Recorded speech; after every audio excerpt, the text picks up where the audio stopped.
આપણે વાત કરીએ નાળિયેરીની ખેતીની. હવે આપણે સૌરાષ્ટ્રમાં ઘણા બધા એવા જિલ્લાઓ હતા કે એમાં આપણે રેગ્યુલર પાકોનું જ વધારે પડતું વાવેતર થતું. નાળિયેરીમાં તો આપણે સોમનાથ, વેરાવળ બાજુ નાળિયેરીનું વાવેતર હતું. બાકીના બીજા ઘણા બધા એવા જિલ્લાઓ હોય કે એમાં રેગ્યુલર પાકો એટલે કે આપણે મગફળી, ધાણા, જીરું, તલ, મગ, અડદ એવા અન્ય પાકોનું વાવેતર કરતા ખેડૂત મિત્રો. કોઈ બાગાયતમાં નાળિયેરીનું વાવેતર કરતા નથી. હવે છેલ્લા 3-4 વર્ષથી ઘણા બધા ખેડૂતો હોય જેની નાળિયેરીનું વાવેતર કરેલું હોય અને ઘણા બધા ખેડૂત મિત્રો હજી નાળિયેરીનું વાવેતર કરવાનું વિચારે છે. તો આપણે નાળિયેરીનું વાવેતર કરેલું હોય તો આગળ વિડીયોમાં જાણીએ કે આપણે શું શું કાળજી લીધી. આપણે 3 વર્ષની નાળિયેરી થઈ છે તો છેલ્લા 3 વર્ષનો અનુભવ આપણે નાળિયેરી વિશે જાણીએ કે કઈ કઈ દવાના છંટકાવ કરવા જોઈએ, કયું ખાતર નાખવું જોઈએ, કઈ રોગ જીવાતા હોય આપણે નાળિયેરીમાં. નાળિયેરી વાવ્યા પછી આપણે આંતરપાક લેવો જોઈએ કે ના લેવો જોઈએ, વાવી શકાય ના વાવી શકાય તે આપણે આગળ વિડીયોમાં જોઈએ. તો આપણે જાતની વાત કરીએ તો ડીટી કરીને જે જાત આવે તે જાતનું આપણે વાવતર કરેલું છે નાળિયેરીનું.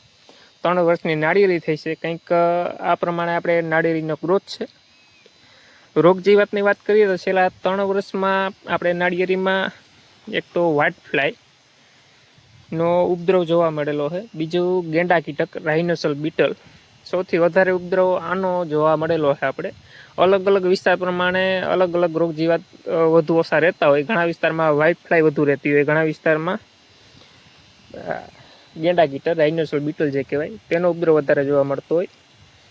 અને ત્રીજો રોગ છે આપણે પોટી રોગ, જે નાળિયેરીનો મેન કમરો હોય, મેન પોટી હોય, એમાં ફૂગજન્ય રોગ હોય જે ઘણા કારણોથી આમ તો થતો હોય.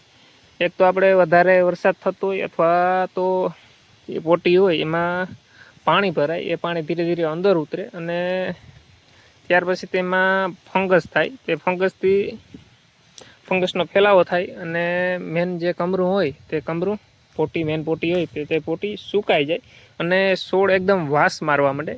એને પોટી રોગ તરીકે પણ ઓળખે છે અને બીજા પણ ઘણા બધા નામ હશે. ને તે છોડ ફેલ થઈ જાય. આ 3 અલગ અલગ રોગ છે. એમાં સૌથી વધારે આપણે ગેંડા કીટકનો ઉપદ્રવ જોવા મળેલ છે. તો ગેંડા કીટકમાં આપણે શું નિયંત્રણ કરી શકાય? તો ગેંડા કીટકમાં એક તો આપણે ફેરોમેન ટ્રેપ લગાવી શકીએ.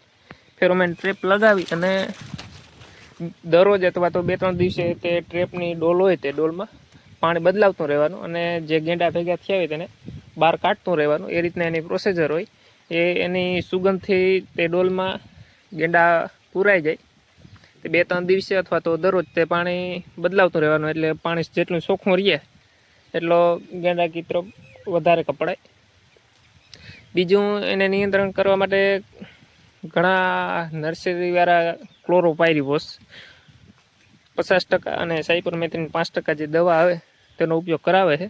તે દવા આપણે નાળિયેરી હોય તો નાળિયેરીના જે કૂણો ભાગ હોય, જેમ કે આ નાળિયેરી છે તો આ નાળિયેરીનો આપણે જે કૂણો ભાગ હોય ત્યાં ઉપરનો જે મેન કમણું હોય, જે કૂણો ભાગ હોય એટલામાં એકદમ પાણીથી પલાળી દેવાનો ક્લોરોપાયરીફોસ અને સાયપરમેથ્રિન જે 5% આવે 50-5 એનાથી આપણે 10-15 દિવસ અથવા તો 20 દિવસ જેવું રિઝલ્ટ મળે છે.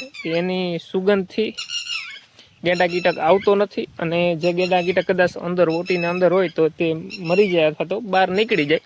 એ રીતનું માનવું છે કે એનો ઉપયોગ કરે છે. એ રીતના પ્રોફેનોસાઇપર છે, એવી બધી ઘણી બધી અલગ અલગ દવાઓ આવે તેનો ઉપયોગ કરે છે.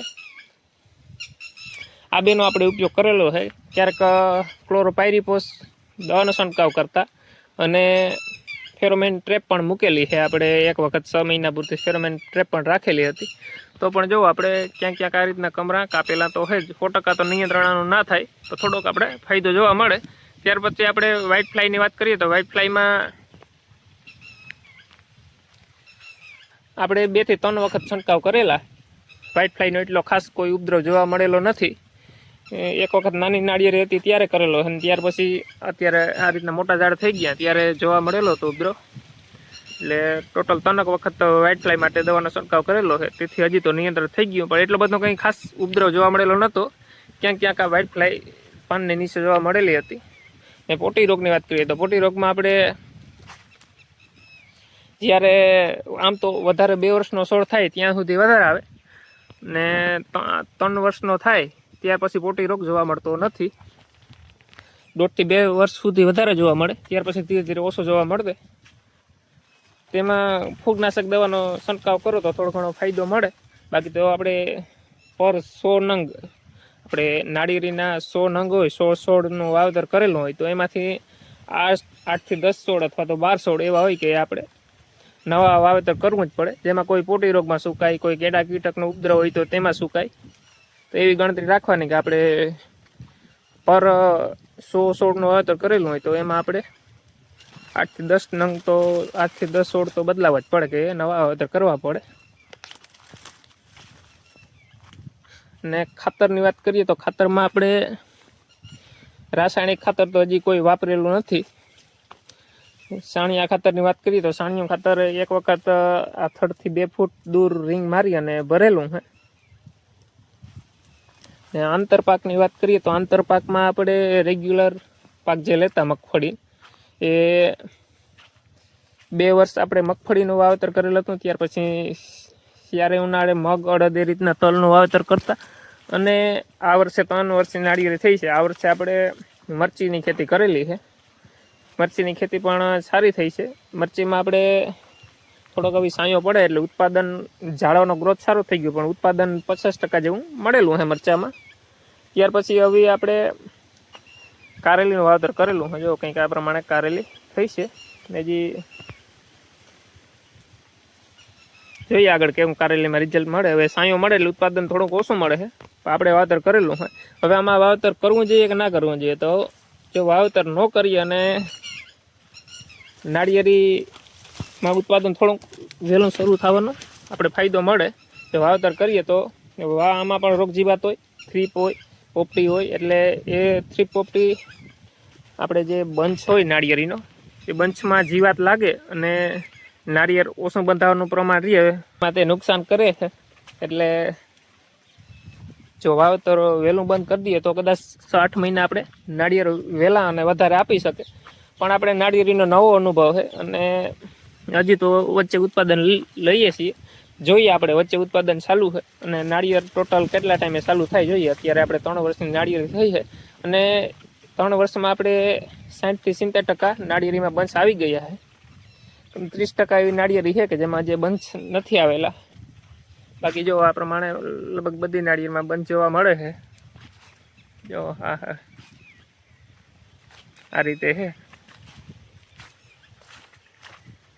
કેમ કે આ પ્રમાણે આપણો 3 વર્ષની નાળિયેરીનો અનુભવ છે. આ રીતે ઘણી બધી નાળિયેરી એવી છે કે આ રીતના નાળિયેર પણ બંધાઈ ગયેલા છે. બીજો એક ખેડૂત મિત્રોનો પ્રશ્ન હશે કે નાળિયેરી ઉત્પાદન કેટલું આપે? તો ઉત્પાદનમાં તે અલગ અલગ નર્સરીએ તમે જાઓ તો અલગ અલગ જાણવા મળે. આપણે જે ઉત્પાદન મળેલું નથી, 3 વર્ષ થયા છે કંઈક. જો આ પ્રમાણે નાળિયેર બંધાય છે. હજી એક આપણે નાળિયેરનો તોડ કરાવેલો નથી. 2 વર્ષ થાય, ટોટલ 5 વર્ષની નાળિયેરી થાય તો આપણે થોડીક એવરેજ ખબર પડે. 4 સાડા 4 વર્ષે તો કમ્પ્લીટ બંચ, હજી જો પહેલાં બંચ ઘણામાં આવતા હોય તો એમાં નાળિયેર બંધાતા ન હોય. અમુકમાં જો આ નાળિયેરી છે તો આમાં પ્રથમના બંચમાં જ આપણે નાળિયેર બંધાયેલા. ઘણી એવી નાળિયેર હોય કે શરૂઆતના 1-2 બંચ આવે એમાં નાળિયેર બંધાય નહીં, ખરી જાય, એવા પ્રશ્નો આવતા હોય. 4 સાડા 4 કે 5 વર્ષની ટોટલ બગીચો થાય તો ત્યાર પછી આપણે થોડીક એવરેજ આવે કે કેટલું ઉત્પાદન થડ દીધે આપણે મળે અને કેવો બજાર ભાવ મળે.